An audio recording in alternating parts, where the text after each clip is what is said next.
Shabbat Shalom. Shabbat Shalom. Shabbat Shalom. We are back. Shabbat Shalom. We are in Secret. doing this back in secret undisclosed location. We're recovering from our glorious time that we had at the Feast of Tabernacles. We praise the Most High so much that we just got tired out. But it's Shabbat and we are back. Oh, yeah. So we are going to continue with our look at the annual Torah portion. We are looking this week at the book of Devarim. And the Torah portion for this week actually is a double portion, which is Nitzavim and Vayelech. That begins, the Torah portion begins at Deuteronomy 29 and verse 10, and it goes all the way up to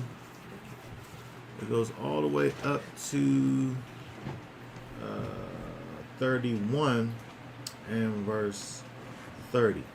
29:10 through 31 through verse 30. We're going to look at a few things within the Torah portion I thought were interesting. Oh, yeah? We'll pull up. Oh, you know what we didn't do? The songs. We didn't even do the songs for today. Straight tripping. That's all right. We'll do it next time. We out of whack with the routine. No, it's crazy.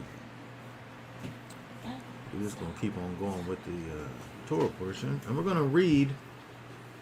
We're gonna read some of the beginning of the first portion of Nitzavim.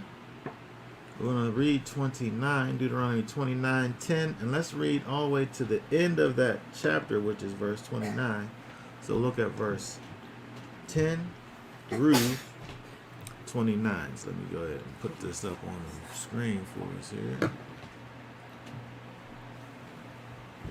Deuteronomy 29.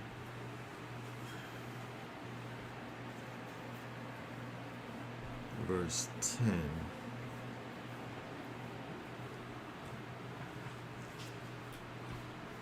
Go ahead and read that. It says, all of you are standing today before Yahweh your Elohim, your leaders, your tribes, your elders, and your officers, all the men of Israel, your little ones, your wives, and your sojourner, who is in the midst of your camp, from the one who cuts your wood to the one who draws your water, so that you should enter into covenant with Yahweh your Elohim, and into his oath, which Yahweh your Elohim makes with you today, in order to establish you today as a people for himself, and he himself be your Elohim. And he has spoken to you, and as he has sworn to your fathers, to Abraham, to Yitzchak, and to Jacob, and not with you alone, I am making this covenant and this oath, but with him who stands here with us today before Yahweh Elohim, as well as with him who is not here with us today. For you know how we dwelt in the land of Mizraim, and how we passed through the nations which you passed through. And you saw their abominations and their idols, wood and stone, silver and gold, which were with them, lest there should be among you a man or a woman or clan or tribe whose heart turns away today from Yahweh your Elohim, to go and serve the mighty ones of these nations, lest there should be among you a root bearing bitterness or wormwood. And it shall be when he that hears the words of this curse, that he should bless himself in his heart, saying, I have peace, though I walk in the stubbornness of my heart, in order to add drunkenness to thirst. Yahweh would not forgive him, but rather the displeasure of Yahweh and his jealousy shall burn against that man. And every curse that is written in this book shall settle on him, and Yahweh shall blot out his name from under the heavens. And Yahweh shall separate him for evil out of all the tribes of Israel, according to the curses of the covenant that are written in this book of the Torah. And the generation to come of your children who rise up after you, and the foreigner who comes from a far land, shall say when they see the plagues of that land, and the sickness which Yahweh has sent into it. All its land is sulfur, salt, and burning. It is not sown, nor does it bear, nor does any grass grow there. Like the overthrow of Sodom and Gomorrah, Admah and Seboyim, which Yahweh overthrew in his displeasure and his wrath. And all nations shall say, why has Yahweh done so to this land? What does the heat of this great displeasure mean? And it shall be, because they have forsaken the covenant of Yahweh Elohim of their fathers, which he made with them when he brought them out of the land of Mizraim. And they went and served other mighty ones, and bowed themselves to them, mighty ones that they did not know, and that he had not given to them. Therefore the displeasure of Yahweh burned against this land, to bring on it every curse that is written in this book. And Yahweh uprooted them from the land in displeasure, and in wrath, and in great rage, and cast them into another land, as it is today. The secret matters belong to Yahweh our Elohim, but what is revealed belongs to us and our children forever, to do all the words of this Torah. Okay, very good. So let's go back up here at the top, talk about a couple of these things I thought was interesting. First of all,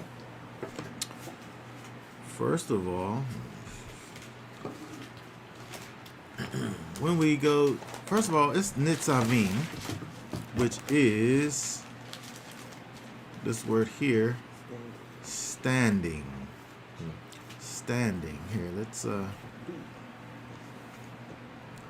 just look at this for a moment.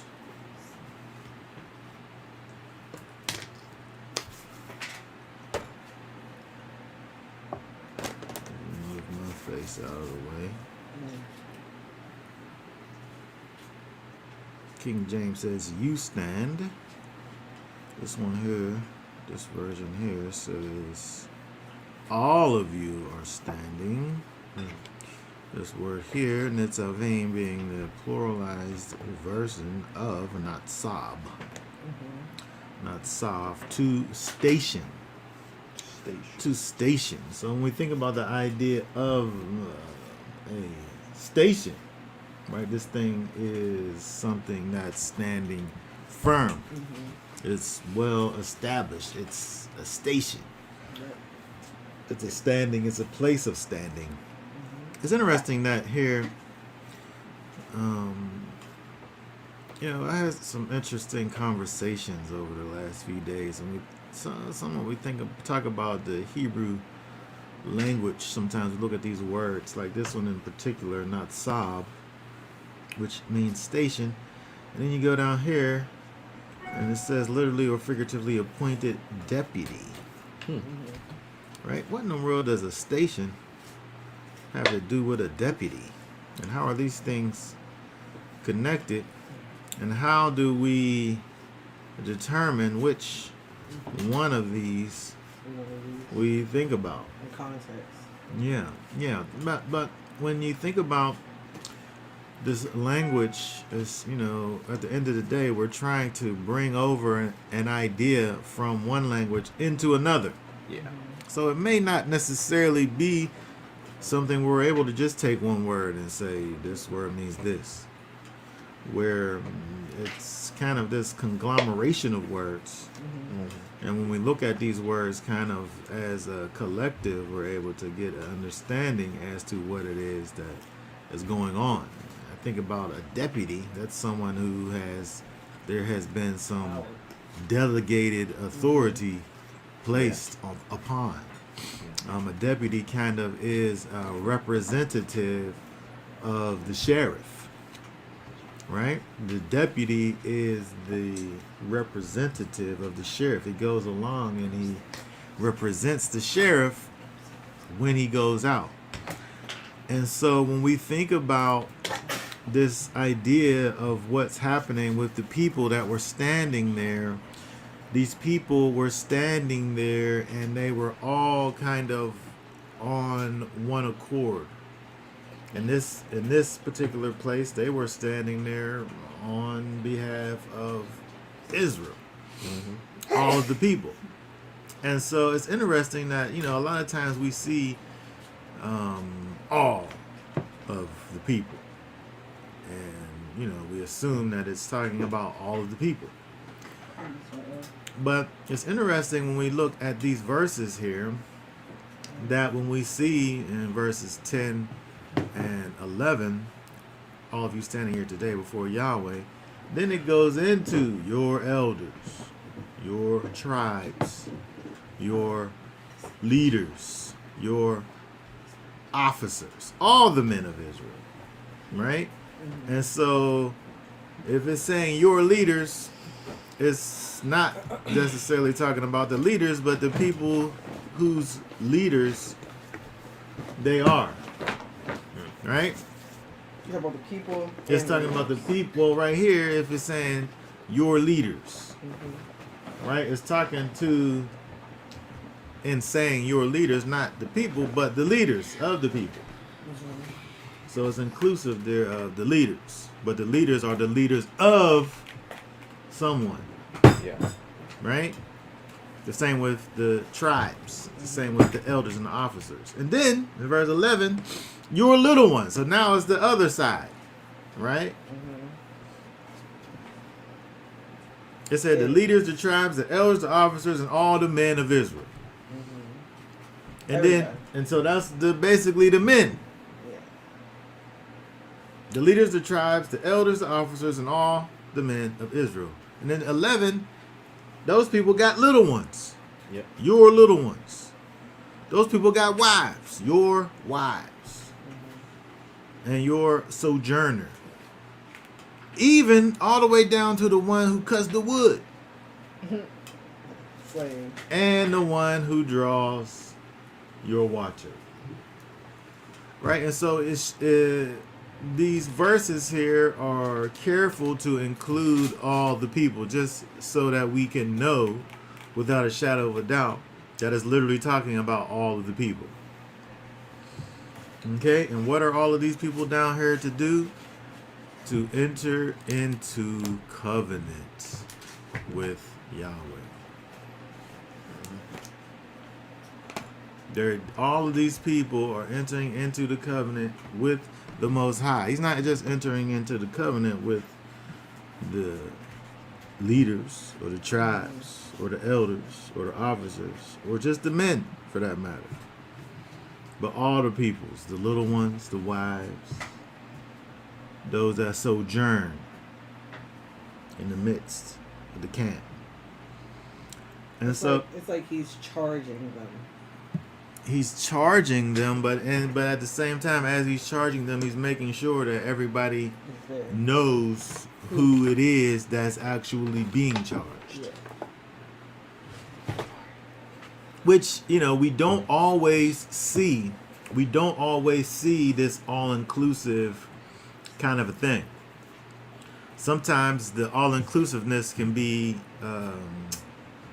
implied. But sometimes it's kind of non-specific. But this time it is, it's definitely specific and it's all-inclusive. And I think that's, the thing that it caused me to think about is the fact that we have these people that go around and they say that they are in fact the deputies of the Most High, the deputies of Yeshua. They say that they go around and under the authority that has been given to them by my master Yeshua, and they want to have all of these differentiations between people, and they don't like this particular group of people, and they want to have these ones kissing their boots on street corners. But whatever it is that Moshe is relaying to the leaders and the tribes and the elders and the officers and all the men, that same thing he's relaying to the little ones, the wives, and the sojourner, who's not the leader or a tribe or all the men of Israel. He's not none of those things. You know, some people try to make these sojourners be Israel Yeah, they do. too.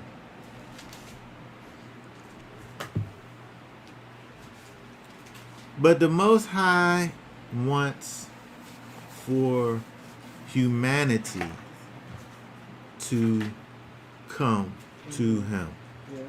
and be His people.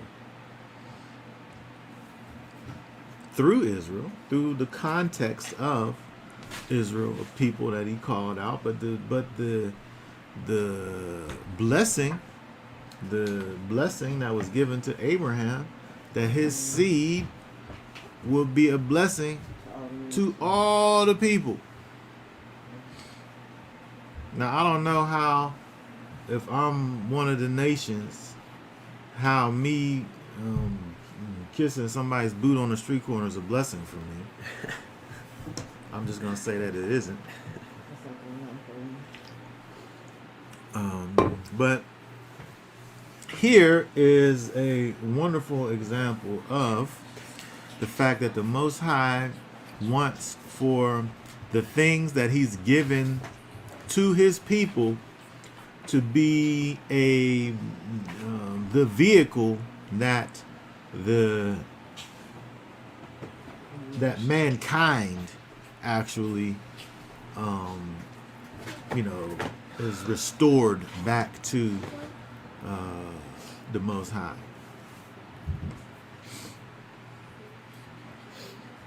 Okay, very good. All right, so go ahead and put your comments in the comment section. Be sure to go ahead and like the video. Subscribe to the channel. We just need 10 more subscribers. Share the video. Let 10 people know that they could come over here and subscribe to our channel and get some authentic teachings of the scriptures. Okay, so let's go ahead and continue down. If we go down, there's a couple other things I wanted to look at. Let's go over and look at verses 14. Here, read again 14 and 15. I thought this was interesting. It says, "And not with you alone I am making this covenant and this oath, but with him who stands here with us today before Yahweh our Elohim, as well as with him who is not here with us today." Okay, so this is an interesting thing, because when we think about the idea of a covenant, Yeah. we think about the idea of a contract. Yeah. Usually, like, we're dealing right now with this idea of a contract, and people got to sign the contract, and somebody literally has to be able to verify the fact that you're the one that's signing the contract, right? But this is interesting that we see over here that this contract, this covenant, this oath that's being made, it's not only being made with the people that's present here, but it's also, it says, as well with him, the one who's here right now, but it's also with the people who's not here with us today. Mm-hmm. The people who didn't witness all of these things that happened 4 times. Yeah. I guess. Like, yes, like us, like you and I. Because I wasn't there. But this is for me. So you're standing there as well. That's why Somebody was this is my standing favorite there in version of proxy the for me. story. Yes. And from a genetic standpoint, maybe I was there. Just a twinkle in somebody's eye. But I didn't come to fruition as of yet. Or not. Right? It's kind of this all-inclusive, like it's a little catch-all thing. It's this covenant for all these people right here before me, as well as him who is not here with us today.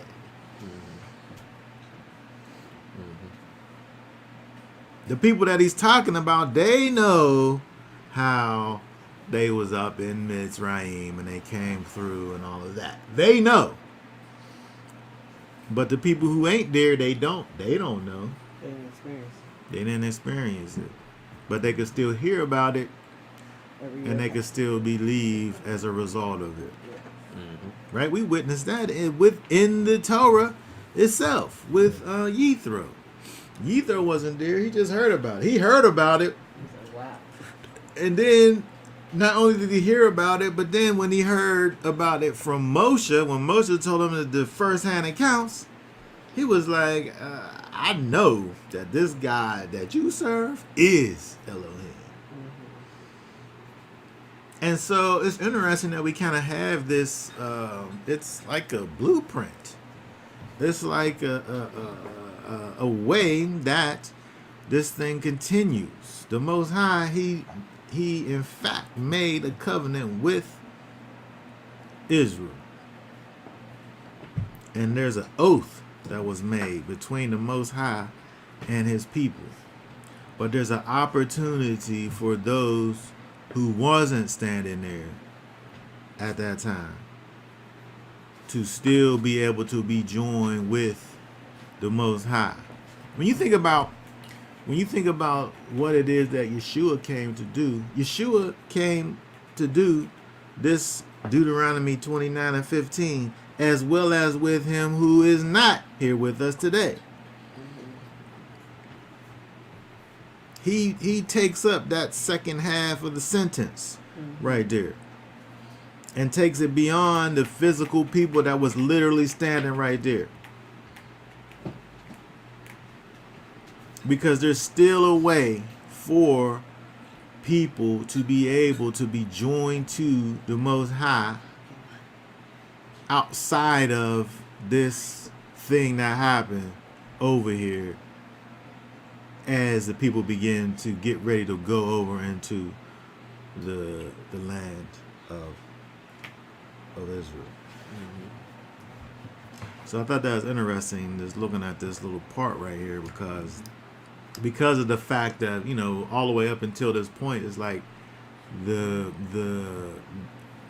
way that is kind of this all-inclusive type of a situation where it makes sure to name all the people from the greatest to the least. And then if that wasn't good enough, You was here? if you wasn't here, it includes you too. So there's no room to even think about somebody who was not included in this, because everybody's included. Whosoever will accept this covenant can be joined to it.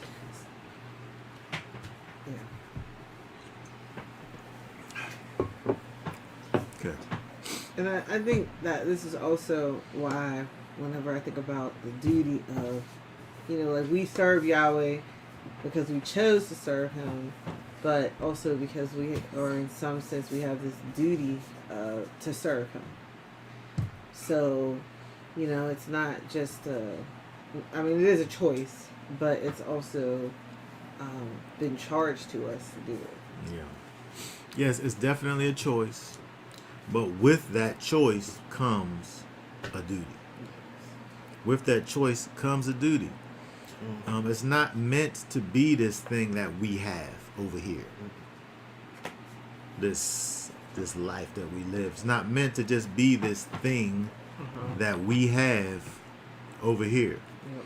It's not like the people that's in that little that lodge that's up the street. You know what I mean? The special it's by invite only, and they only inviting certain people anyway. It's like you can't. It's not for everyone.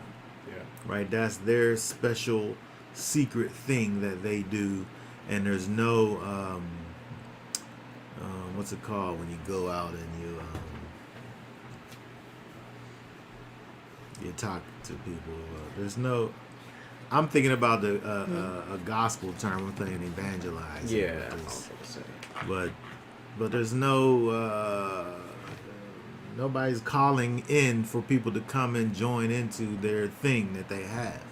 But with this, the time that the Most High stood on top of the mountain and spoke down to the people in the midst of the flames and the fire and the thunders and the lightnings,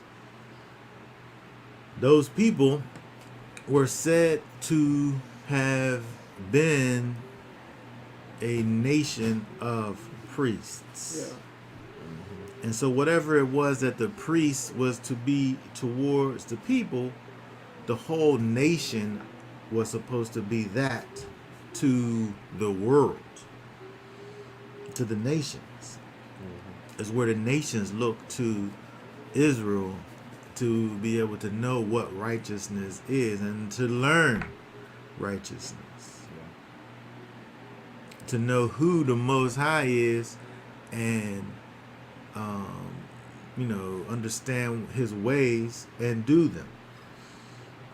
And so, when we think about this over here, and we think about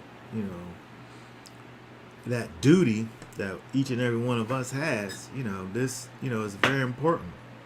It's very important that we have that understanding, and again, we can see that in what we're looking at here in these verses, because what's he talking about when he says is with you, but with the people who ain't here.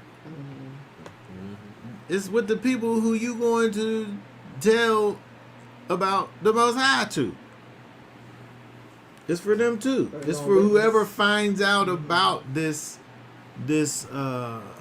faith, whoever finds out about it and believes it, it's for them too. So they don't have to go all the way back to the covenant giving, because they can't anyway, because it happened, right? But they can be joined to it if they believe. Oh yeah. All right. And all the way down, we read this last verse here. The secret marriage belongs to Yahweh our Elohim, but what is revealed belongs to us and to our children forever, to do all of the words of this Torah. It's interesting, when we think about this idea of these secret matters. They belong to Elohim. But he reveals things to us, and at this point, there's things that are yet to have been revealed. The people at this time don't have a full understanding as to the fact that all of these things really were given to teach us about Messiah. This revelation hasn't been fully given to them at that time. But the ways that the Most High had at this point created were given to them, and they were supposed to keep these things going, keep them alive through the passing on of it to their children. And as they continued in the traditions given to them by the Most High, as time goes on, Messiah would in fact be revealed. Yep. But it all begins over here. It all begins with the words of this Torah. Shabbat shalom. Shabbat shalom. All right. Let's also look over. Let's go over to, let's see here. I want to go over to 31. Let's go over to 31 before we go to the New Testament, because it's interesting, because we don't see this many places in the Torah. However, compressed in these few chapters, we find this. Let's just look before we say what it is. Let's go over to, let's see here, Deuteronomy 31.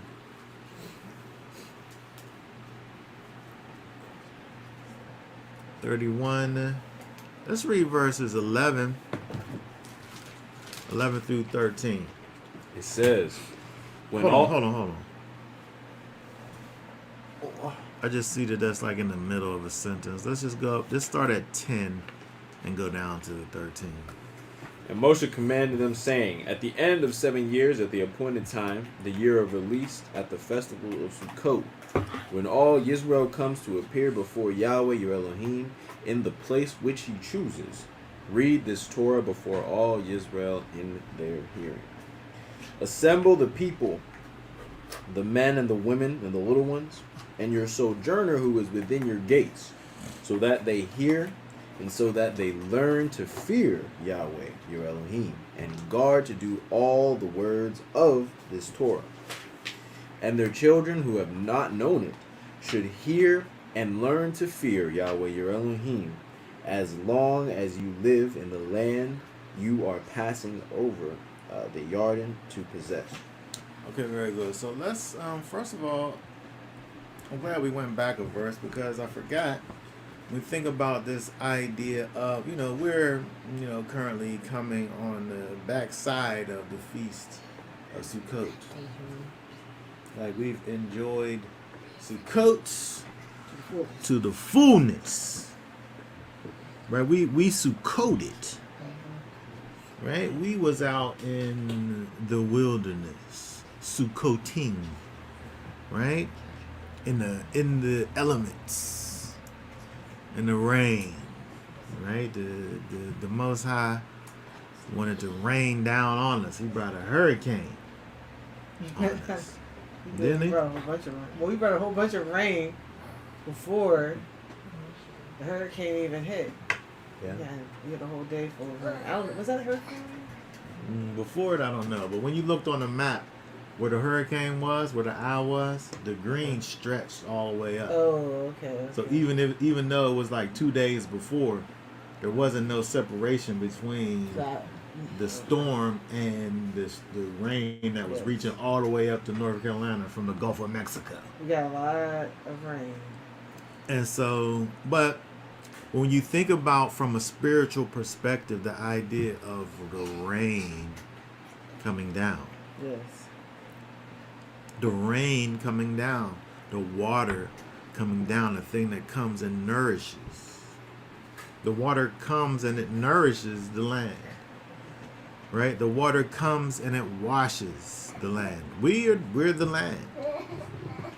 Right? The water comes, Yeshua talks about the water and relates it to the spirit. Mm-hmm.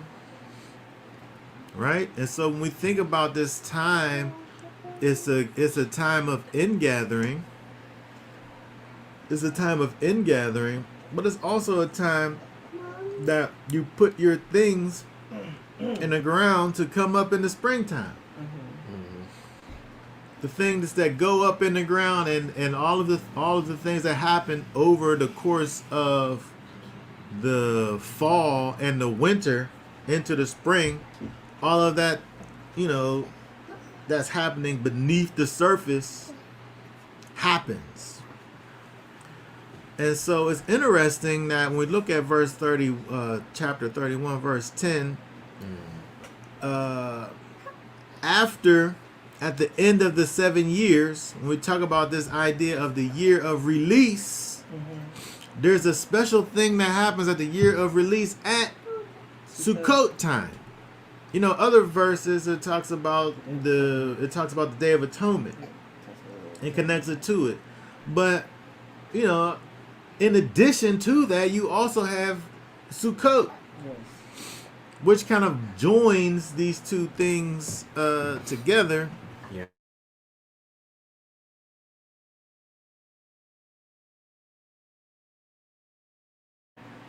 When we think about the fact that we see this here, this release that happens at the Feast of Sukkot, it's almost like it's a connector between atonement and Sukkot. If you can make it to atonement and receive the atonement, the actual release part is happening at this feast of joy, right? Maybe the celebration part of your release you experience at the Feast of Sukkot, where you're commanded to rejoice.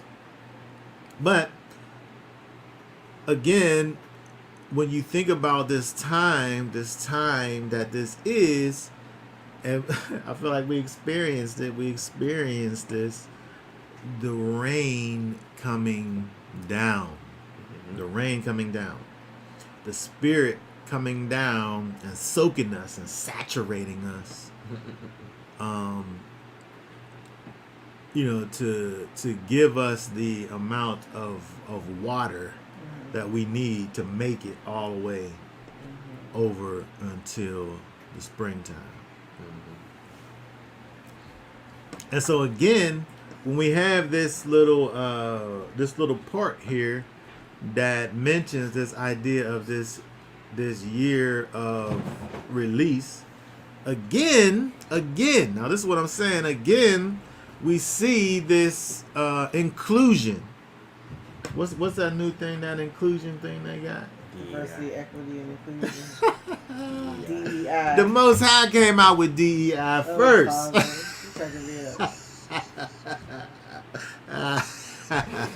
He came out with it first. Why do we got it within this same small collection of portions? We never see this. It's just all inclusive of all of Israel. He's making sure that, like, this is why I like this Torah portion, because I feel like it's a charging.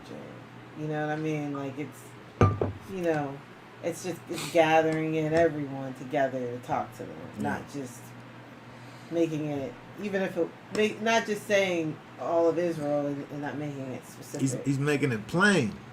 Because he did say all Israel comes before Yahweh your Elohim in the place which he chooses. He reads the Torah before all Israel in his hearing. Yes. He could have just said that, but the verse over said all the people, assemble the people.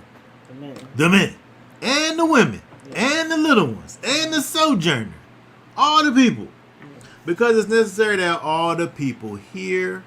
It's necessary that all the people fear. And it's necessary that all the people guard to do the words of this Torah. It's for everyone. It's for our good.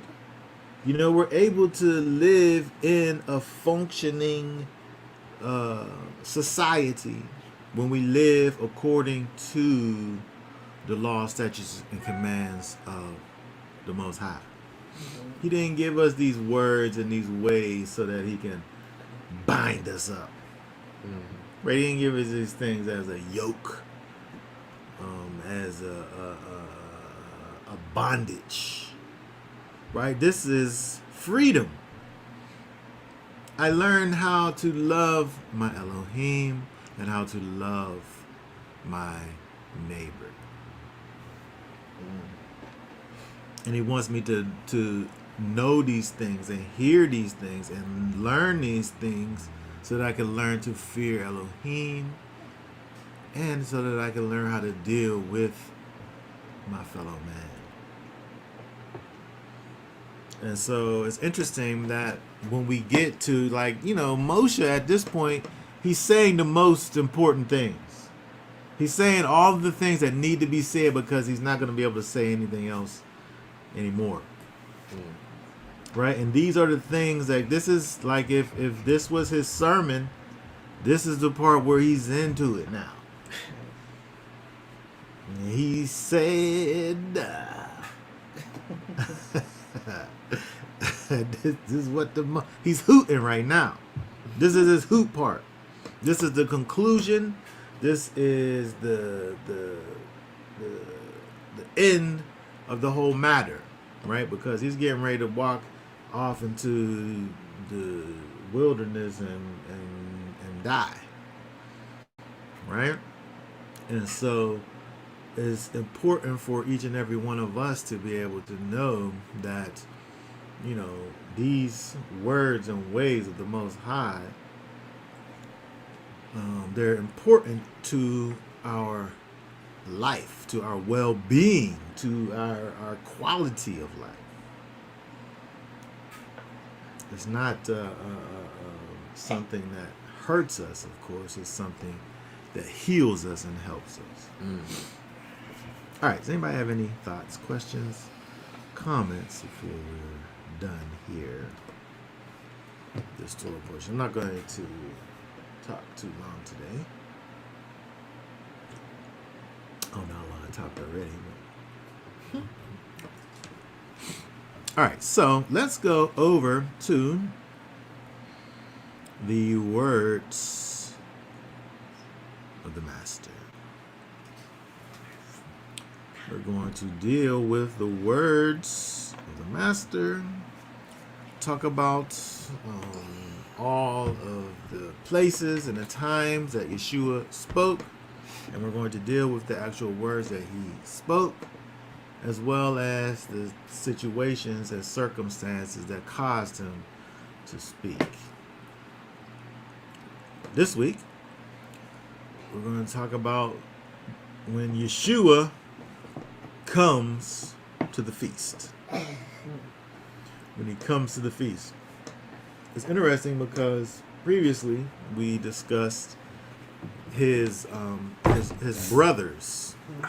And I got to put me in the camera so I can put these quotation marks. His brothers came and was trying to say to Yeshua, come up to the feast. Don't be out here in secret. Come to the feast and let everybody see you. Why are you trying to hang back? The feast is coming. Let's go down here to Jerusalem and let everybody see you. You up here hiding out when everybody's going down to the feast. And she was like, nah, I can't. I ain't doing that. Not because he didn't want to go to the feast, but because, you know, people are out here trying to kill him. But interestingly enough, when we go over here and when we look, Yeshua goes. He goes, and he told him he wasn't going. He said he told them he wasn't going, but he wasn't going to do all of the things that they was talking about doing, as far as making himself known, performing miracles, doing all of these things. But it's interesting the way in which he does go, and that's what we're going to look at. So let's read. I want to read first of all. Let's go over to Matthew. John. Let's go to the book of Yochanan. Matthew, Mark, Luke, and John, chapter 7. And we're going to start reading at verse 11. And I want to go all the way up to, first of all, let's back up because we was off.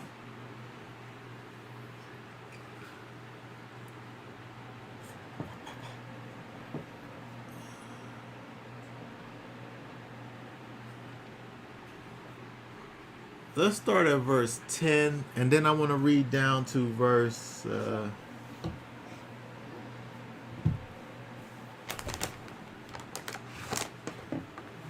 15. Hold on, let me put it up on the screen. 10 to 15. Hold on 1 second here.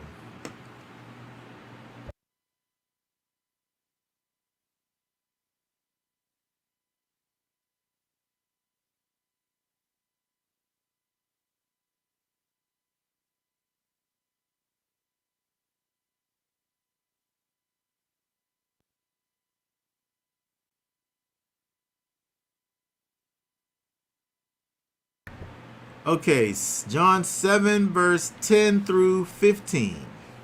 It says, "But when his brothers had gone up to the festival, then he also went up, not openly, but as it were in secret.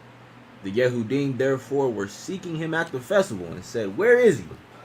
And there was much grumbling about him among the crowd. Some were saying, He is good. But others were saying, No, but he is leading the crowd astray. However, no one spoke openly of him for fear of the Yehudim. And about the middle of the festival, Yahweh went up into Yeshua went up into the set apart place, and he was teaching. And the Yehudim were marveling, saying, How does this man know letters, not having learned?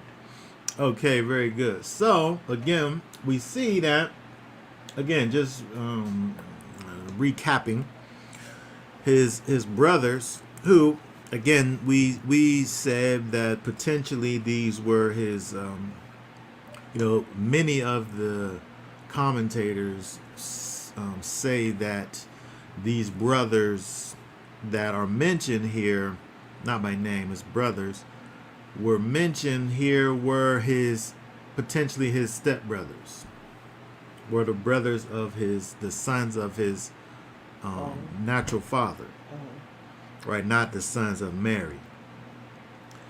And it's interesting that the way that they were speaking, it helps for you to understand that, because they weren't believers of Yeshua and the things that he was doing. They were basically scoffing at him. This thing that you're doing, you sow this or that, go down there where the people at and do it down there. But the people who knew Yeshua, the people who followed him, knew that would be dangerous, and they would never try to get him harmed. Right? These guys were supposed to be his brothers, and the way they were speaking was as if they was like his enemies. And so it's interesting, we look over here and we see, he said he wasn't going. He said he wasn't going to go, but he goes secretly. Right? And so when we look at these verses over here, in verse 11,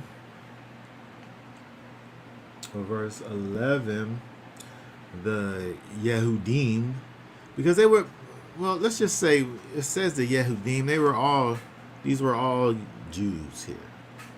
Right? When it's talking about these people, it's talking about the ones who were, the religious elders of the various movements and things. Right? This is what they're talking about. They were all of them were Yehudim, technically speaking. But these were the ones that were leading, and specifically now, we see, the ones that's trying to kill him really is like the Sadducees, right? The political ones, right? But it's kind of non-specific when it's saying it there. But there's these ones, these leaders, these ones that were, the rulers of the people. They were always looking for him, but he goes up there, but he's in secret. So they're kind of the same way that the so-called brothers were. I'm talking about, where is he? Knowing that if he's who he says that he is, he's supposed to be here.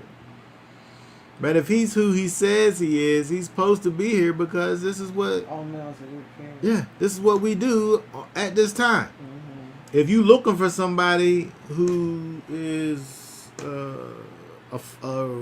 religious, he's going to be where they're keeping the feast at, because you had to bring up. They had a temple there,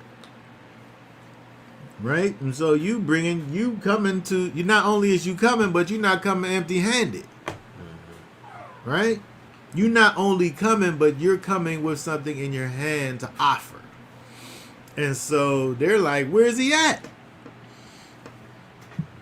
And the words going around, various people are saying this or that. There's some that's saying, oh, he's good. He's good. Like these is obviously the ones that's his followers and the ones who have faith in the things that he's bringing forth. Oh, he's good. And then there's these naysayers. Nah. He's leading the people astray. He ain't good. He wicked. Right? But while all of this has happened, but no one, it said no one, they got both people saying, where is he at? He's good. He ain't so good. But nobody's really on the side really of the Yehudim. Because they really wasn't talking about him openly in fear of the Yehudim. Mm-hmm. And it's unclear whether this is on behalf of Yeshua or if it was just on behalf of their own self. If somebody was to sit up there and talk too loud and say his name too loud, then they might have got taken up and taken somewhere in the basement somewhere to try to get some evidence out of them. Some of these writers, commentators say that even there was laws that was put into place that kind of limited people talking about him for fear of some type of repercussions against them, as to not to propagate his mission. And so whatever the case may be, when we look over here, that the people are speaking for and against, but it says nobody's really talking out loud for the powers that be, for the fear of them, because of whatever it is that could potentially happen to them just by talking about it.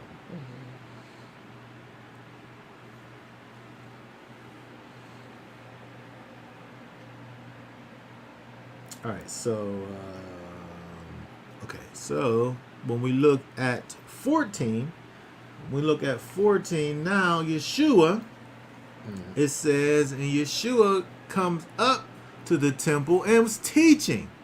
And so he did something to him here, because it's like he said he wasn't going to be up there. People are talking about him. He's not around necessarily. And then he just pops up and get to teaching at the temple, which I think is probably Shabbat. When you deal with these feasts, oftentimes the Shabbat's in the middle, right? Because it's clearly the middle of the feast. It's not the beginning. It's not the end. The verse says it's about the middle. It's probably Shabbat, and Shabbat you're gonna find Yeshua in the temple. You're going to be in somebody's temple teaching. Right? But he is where everybody's at. And he just pops up. There's no room for nobody to go and say this or that. If you leave, you're going to miss what he said. And the people, whether you was a naysayer or on his side, everybody marveled at what it was that Yeshua was doing. Even it says right there in verse 15, the Yehudim were marveled at what he was doing and what he was saying, what he was teaching. And so the people that wanted to kill him, they still marveled at what it was that he was saying. And so, for him to just pop up like that, it made sense, because, if he came at the beginning of the feast, it would have gave the people time to go and put plans together or whatever. If he would have planned on going and people found out about his plans, they could have ambushed him or whatever.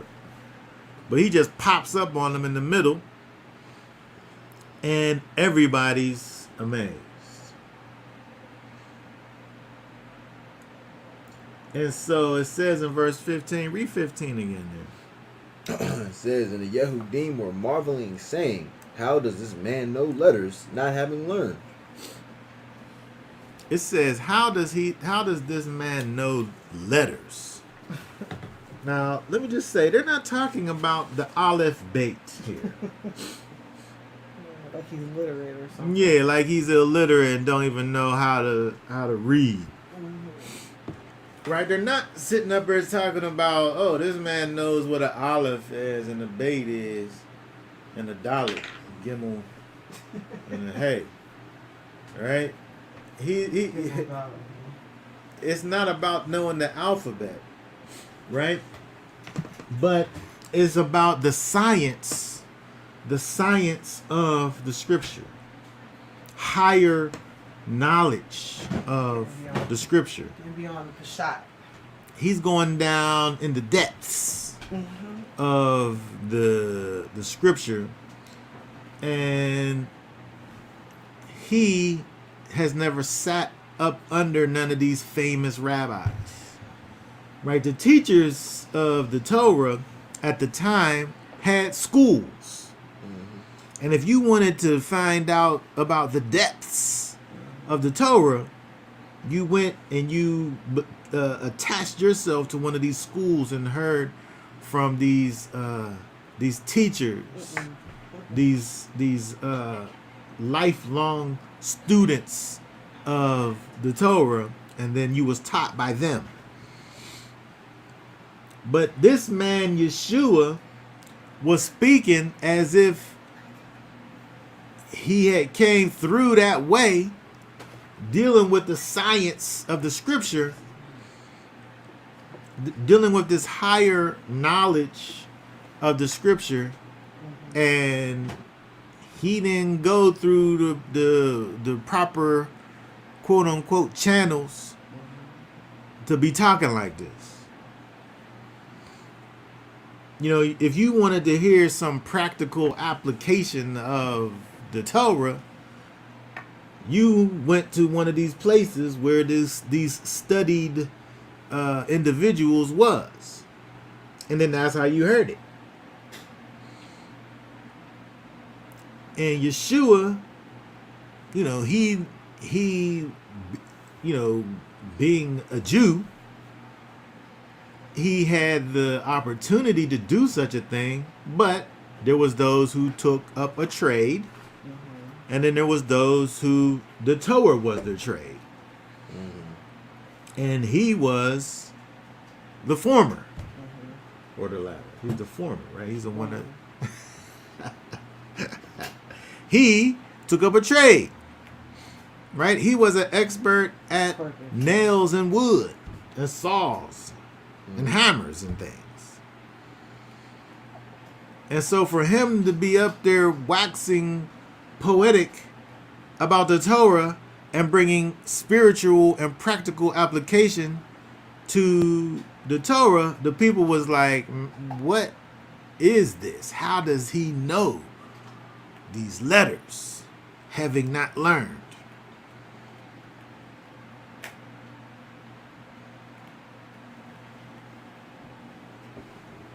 So it's so the people that wanted to do him harm, when he's coming and he's teaching whatever it is that he's teaching, because it don't tell us, it just tells us that they was just amazed and marveled by it. When he's up there speaking and teaching about the Torah, it's almost like they can't even think about what it is that they actually want to do, because of the fact that they literally marveled. What's this word here? They're so just enamored at his wonder, admire, admiration, marvel, wonder, where they couldn't even control themselves. You know, they couldn't even conspire as they wanted to do, because of the fact that he was just bringing these wonderful breakdowns of the scriptures. He was giving a sense to the Torah, like what it talks about over in Nehemiah in chapter 8.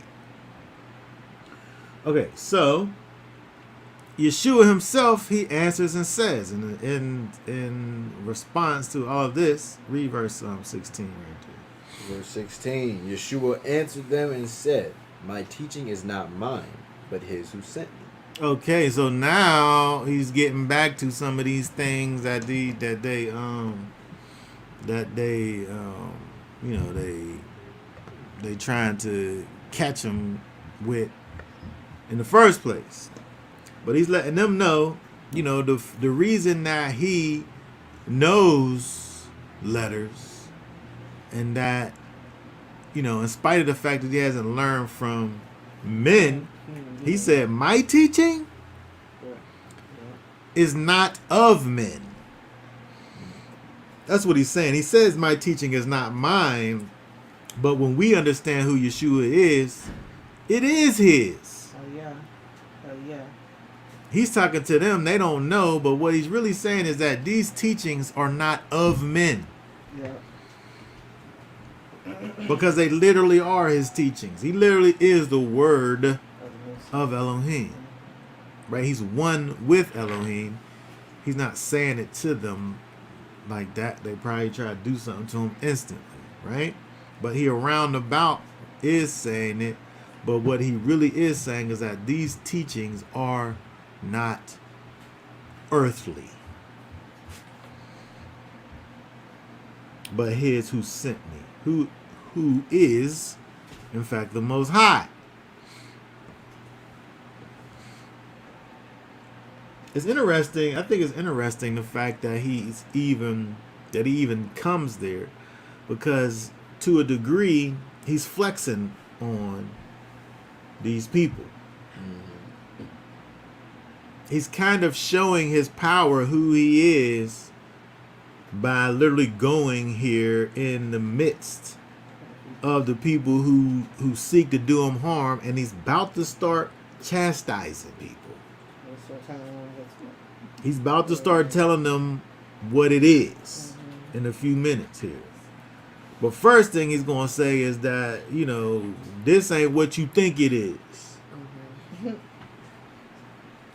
My teaching isn't from men. Like you guys, you sit up here and you come up with these things. Any revelation that you may have, it probably come from him. If it's real revelation. Right? But he said, my teaching is not mine, but his who sent me. But he who sent me is the Most High. He literally has come from the Most High. And so he's telling them of a thing that they know not of. And he's getting ready to tell them a whole bunch more things. In fact, let's read, 17. Let's just read the next 17 and 18. Yeah, hold on one second. 17, 18.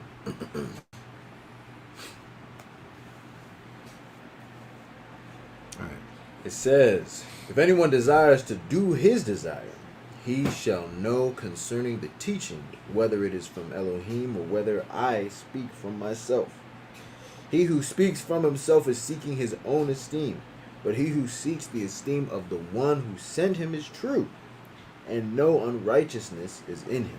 Okay, so it begins. If you desire to do the Most High's will, if anybody's will is to do the will of the Most High, he shall know concerning his teaching, whether it's from Elohim or whether I speak of myself. You're able to know and judge Yeshua. You can judge him. If you're seeking to understand the Most High and to do his will, you can know that the things that he's saying is from the Most High. Just based on what it is that he's saying. Like, they don't have to judge. They don't have to go and come together and try to figure it out, because he's speaking truth and righteousness. Yep. So the fruit is being manifest in the things that he's saying. So they don't have to wonder if these are earthly doctrines or if they're spiritual doctrines. But he says, he who speaks from himself, which he isn't doing, is seeking his own glory. Some of these people might have came from a particular school where their teacher speaks from his own self. And he gets his own glory. But he who speaks the glory of the one who sent him is true, and no unrighteousness is in him. They're not able to listen to and hear the words that Yeshua is speaking and have a real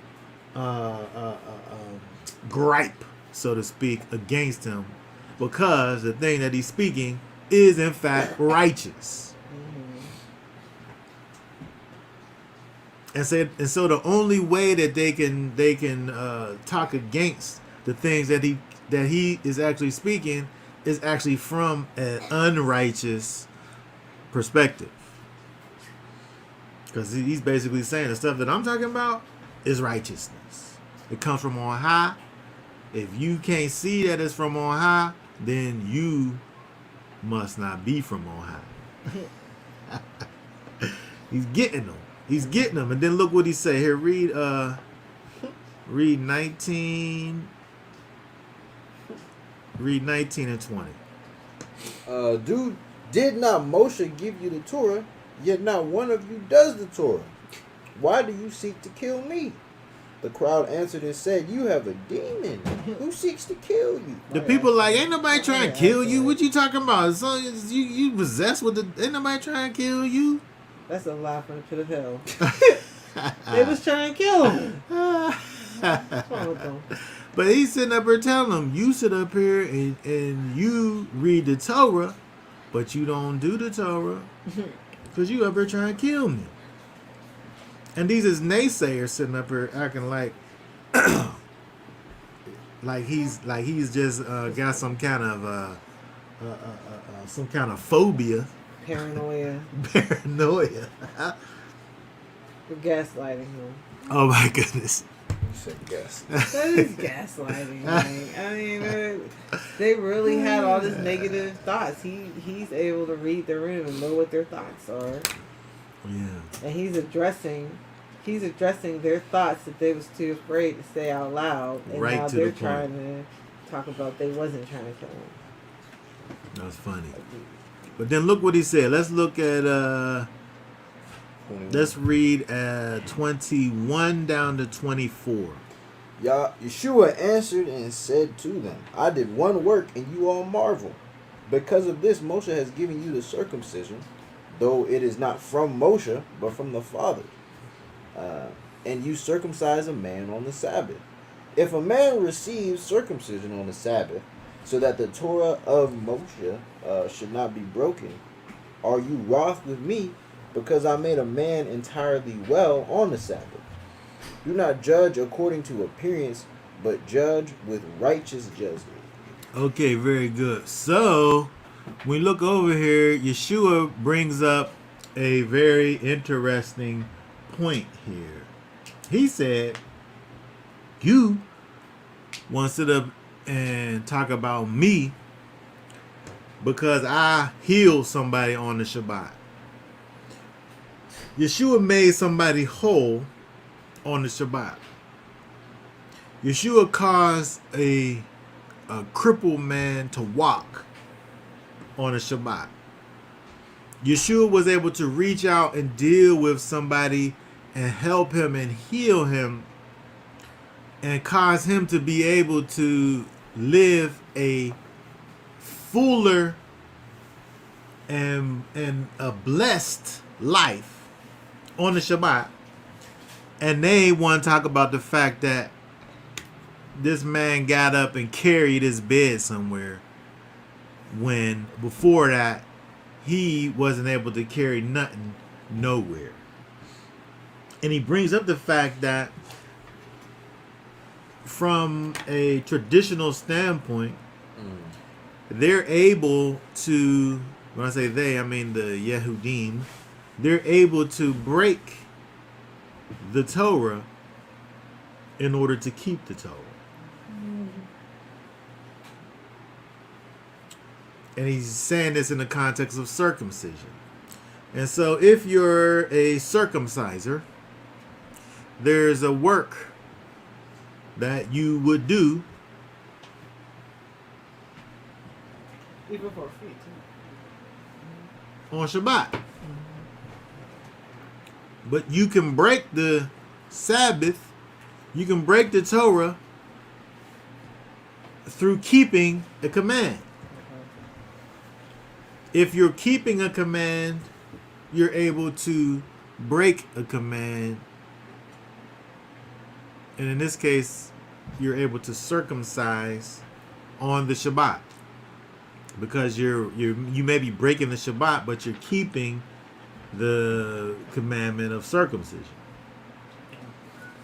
Right? So it's almost like one cancels out the other. We experienced it. I mean, we experienced trying to get a child, or looking at getting a child circumcised on a Shabbat. Yes, which for us was an adversity, because when you deal with the people who circumcise, they're Jewish people. And they look at us and say, Gentile. we can't break a command for a Gentile, but we could break a command for a Jew.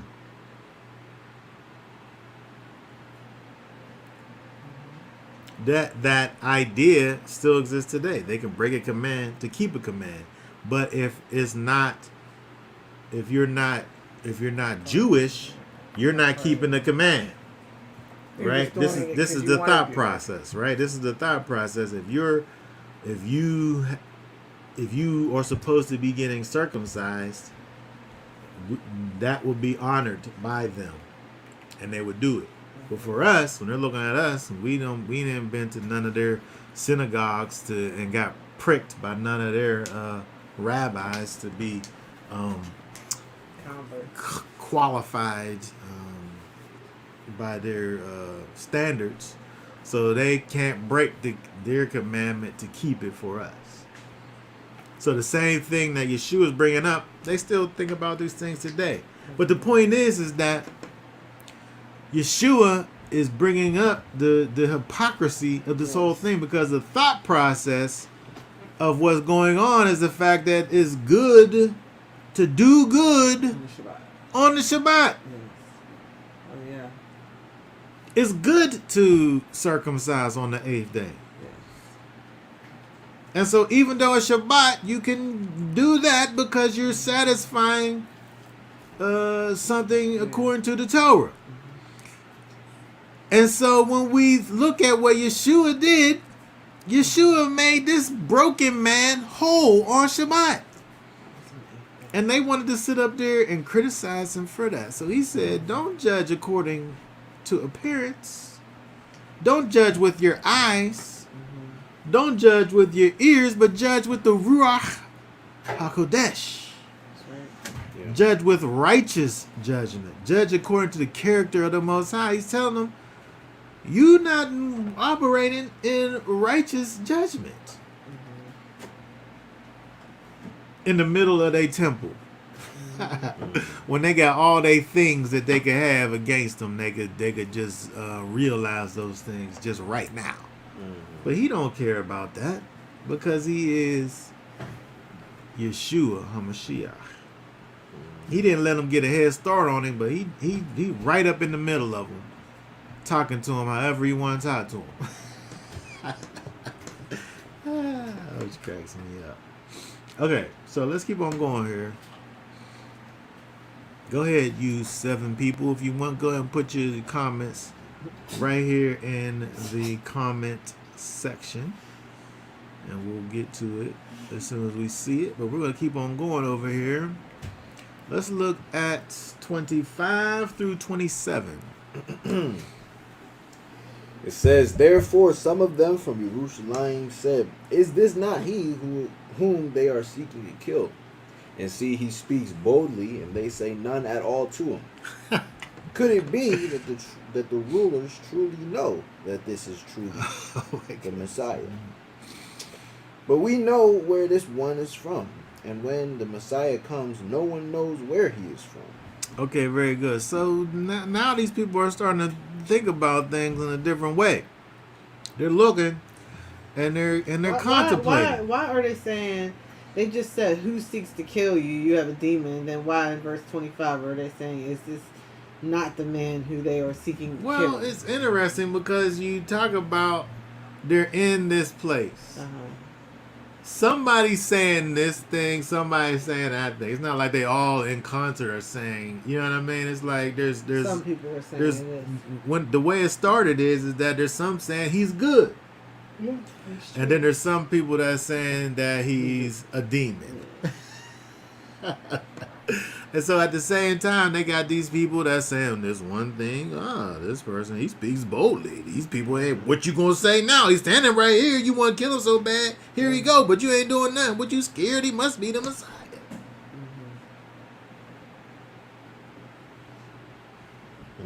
And then as a, you know, they talking themselves out of it potentially. Oh, but we know where he from though. Yeah. He from up there in up north. He one of these Galilee peoples. No train. We know he ain't go to no schools or nothing. If we did, we would have seen him there. How's he the Messiah? He just a regular guy. Like, he didn't even take the spiritual track in life. How he supposed to be the Messiah? And he's young. They just going through. Yeah, he was. I guess he was young. And so it's like gray hair. they going through all of the things, and they coming up with the fact that, you know, we know where he from, so how could he be here? It's like they judging the matter and the things that they got to work with. And then let's see, let's look at start reading that verse 28. 28 says, Yeshua therefore cried out in the set apart place, teaching and saying, You both know me, and you know where I am from. And I have not come of myself, but he who sent me is true, whom you do not know.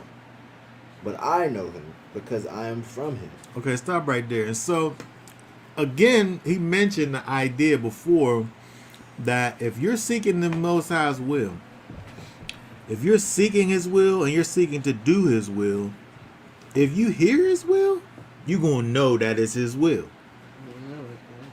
So if you being honest, if anybody's being honest, they're able to look at Yeshua and know who he is based on the things that he says and the things that he does. And so if you really seeking to know the will of the Most High, then you know. And so he's basically saying that, you know, you don't, if you don't know, he said, but he who is sent from me is true. You don't know the one who sent Yeshua, who's Elohim, who's the Most High. That's what he said. If you are being honest with yourself and you hear the words that he speaks, you would know that he's speaking from the standpoint of being from the Most High. And since they can't see it, the ones who can't see it, he's saying you can't know who it is that I'm even talking about. Yep. But I know him because I'm from him and he sent me. He said something when he said that. He got them all worked up. Start reading that verse. I'm about to get all the verse 30. stuff. Yep. So they were seeking to seize him, Yeah. but no one laid a hand on him, because his hour had not yet come.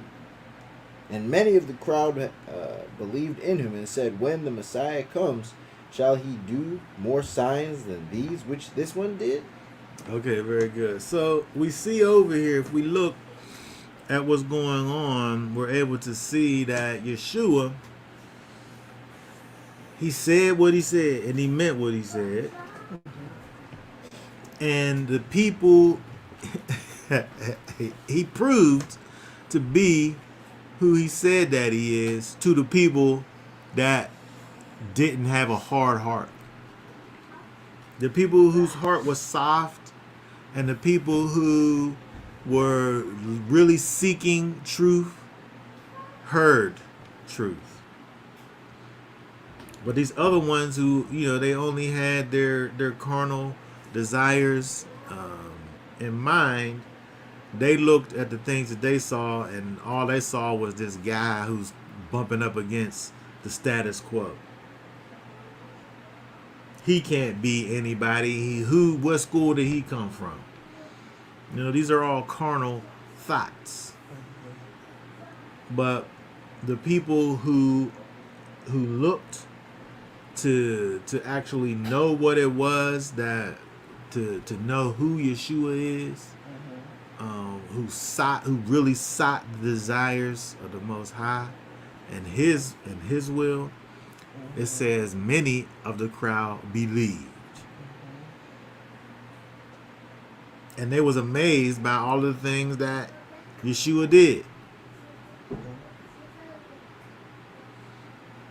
Like, they couldn't figure out. They said, when the Messiah comes, shall he do more signs than these which this one did? Yeshua out here doing all types of things. There ain't no way somebody could come and do more than the things that he's doing. He got to be the Messiah. Is somebody supposed to come and do more than this? Probably not. Right? That's what they're saying. Like, he out here raising people from the dead, causing lame people to walk, blind people to see. He got to be the Messiah. Talking crazy in front of these people that are trying to kill him, and they can't even kill him, and he's standing right in the middle of them.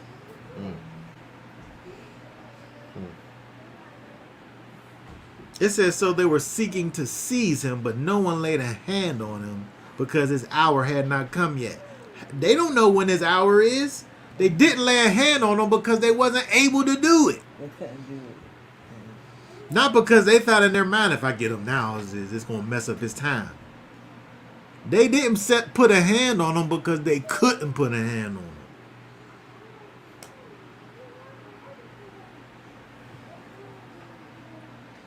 Because he's the Messiah.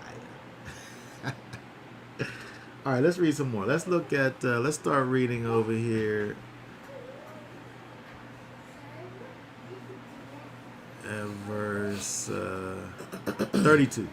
32 says, the Pharisees heard the crowd muttering these matters concerning him, and the Pharisees and the chief priests and officers to seize him. Therefore Yeshua said to them, yet a little while I am with you, then I go to him who sent me. You shall seek me, and you shall not find me, and where I am you are unable to come. The Yehudim therefore said to themselves, where is he about to go? We shall not find him. Is he about to go to the dispersion amongst the Greeks and to teach the Greeks? What is this word which he has said? You shall seek me and you shall not find me. And where I am, you are unable to come. Okay. It's interesting when we look at, we're able to see Yeshua speaking spiritual matters. But these non-spiritual people are only able to think about these things from a physical perspective. They're not deep. They're not there with Yeshua. They can't understand what he's saying. They're carnal. Yeshua is spiritual. They sit up and talk about what's he going to do. He going to go talk to the people that's dispersed among the Greeks. Where's he going? They don't have a clue as to what it is that he's talking about, because he's talking about spiritual things. They don't understand when he's talking about the fact that when he keep on saying him who sent me, they probably think that it's talking about some school somewhere that they never heard of. They want to get the credentials. But as far as they're concerned, this is some uncredited, non-accredited school that he gonna go back to, that nobody know where it's at, because they're only talking about these carnal things, and they can't see who he is or what it is that he means when he's saying these things. All right, let's let's see here. Let's start reading some more at 37. 37. It says, and on the last day, the great day of the festival, Yeshua stood and cried out, saying, if anyone thirsts, let him come to me, and let him who believes in me drink. As the scripture said, out of his innermost shall flow rivers of living water. And this he said concerning the Spirit, which those believing in him were about to receive. For the set apart Spirit was not yet given, because Yeshua was not yet esteemed. Okay, very good. So, again, when we began, we saw that it was the middle of the feast, right? We're talking about Sukkot. It's the middle of the feast. And now they're on the last day of the feast, and they have their water pouring ceremony that they go through. He obviously made it. He wasn't harmed by them. He was able to get away and then come back. So at this point, you know, it's interesting because, you know, they could have, if he was just a regular guy, known that, I seen him, you know, he was up here at the temple. If he come back, we're going to be ready for him. And this says in the middle of the feast, so now it's the last, they had a couple days now. If he come again, we're going to be ready for him. But when he comes and when he speaks, the people are so much at awe at what it is that he says. It's like their plans are not able to come together properly. Because you would think that, you know, as soon as they see him, he's able to just be, you know, gathered up. You know, they try, but they're unable to do it. But here we see Yeshua talks about this idea of, again, he's talking about the Spirit and connecting it to the idea of these rivers of living water. Right? Out of your innermost parts shall flow rivers of living water. Right? They're out there, you know, with this thing of this water that's, you know, it comes from living water, and they've created these special things that divert the water and bring it to where they are, so that it, you know, can have the idea of a stream and living water and so on and so forth. But he's trying to get them to understand this thing that they're doing is only points to, you know, some of the spiritual significances that exist inside of who Yeshua actually is. He said, if anyone thirsts, let him come to me. And let him who believes in me drink of me. And then when you drink of Yeshua, then you won't have to go and drink from anything else, because out of you living water will actually flow.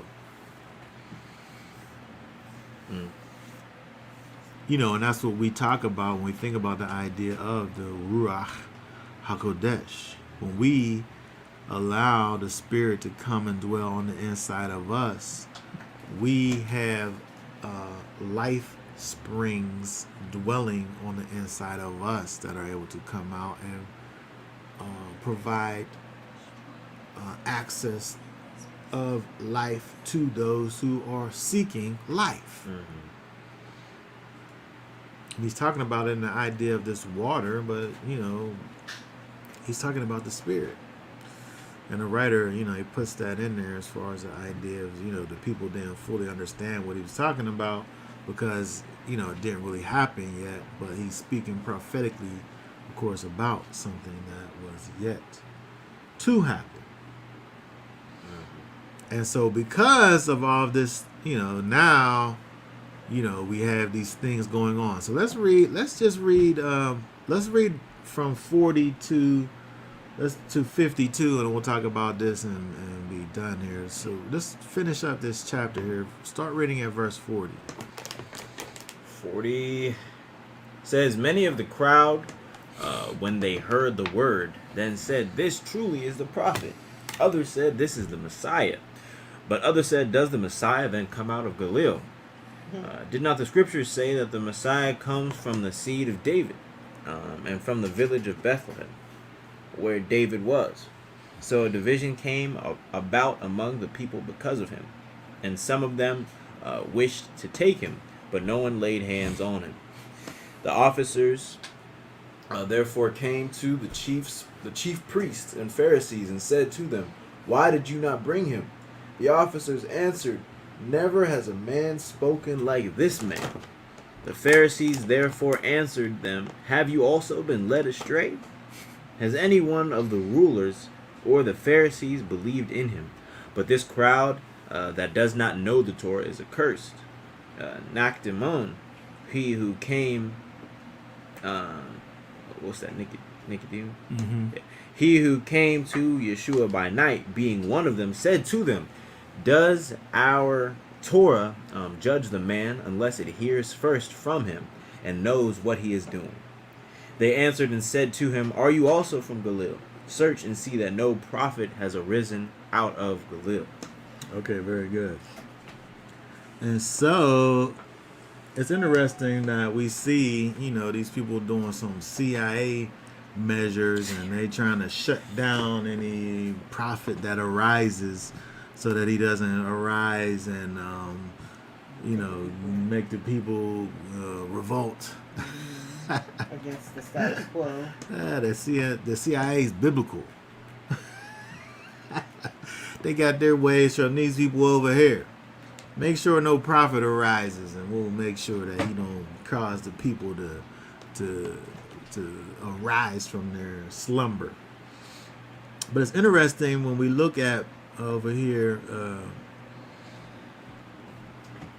the reactions of the people, because you can tell those that, again, you can tell those that are actually that believe in what it is that Messiah is doing by their response. Mm-hmm. The those that are able to understand Yeshua and see what he's talking about and understand that as spiritual what he's talking about and what he's doing, those ones, they're able to look and say, truly, this truly is the prophet.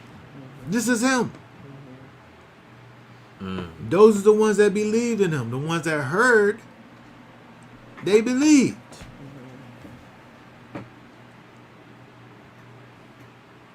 And then there's kind of like these on the fencers. This is the Messiah. This is the Messiah. But others are saying the Messiah then comes out of Galilee. How did the Messiah come out of Galilee? They're confused about the prophecies now. I thought he was supposed to be from the seed of David. I thought he was supposed to be from Bethlehem, where David was. They're trying to figure it Like out. they need all of these things to be like, but the people who are able to see his works, they know that's him. They don't need for all the I's to be dotted and the T's to be crossed. They can look and see what he's doing. The same ones that was like, can any other prophet come and do more than what he did? I don't think so. That's all they looking at. They looking at his witness. They don't care about all of the fine details of seed of David, village of Bethlehem. These people are trying to figure out how he isn't the Messiah. But the people believe have already been convinced that he is based on what he's already done. And so, you know, we can't be out here trying to disprove who Yeshua is. Because the things that he's done prove that already. You know, those people really have the characteristics of a non-believer. These people, they're exhibiting the characteristics of a non-believer. They're sitting up there trying to say how he can't be who he says that he is. But these other people, they've seen enough. You know, they're good. They know that the works that he does proves who he is. And they don't need all of these other things to know they've been able to see him move by the Spirit and see him do nothing. His works are the fruit of who he is.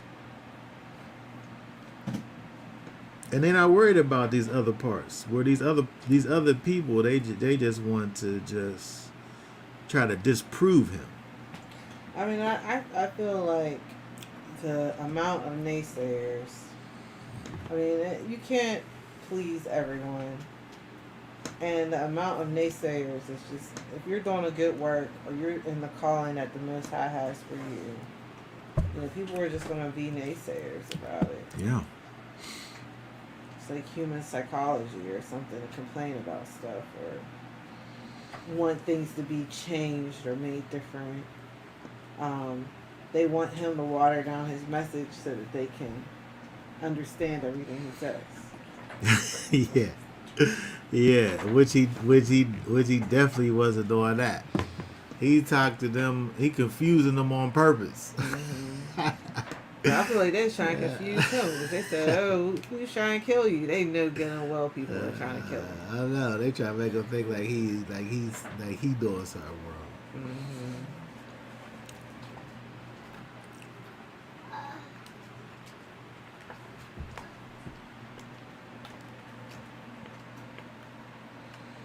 And then it's interesting that, you know, lastly, just talk about, it's interesting that, you know, the Pharisees, these ones who were kind of at the forefront of religiosity, you know, they look around and they look to this Nicodemus.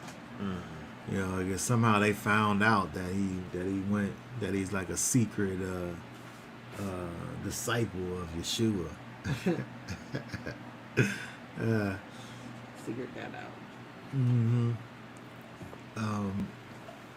But it's interesting to see kind of the diversity of the people that come to Yeshua.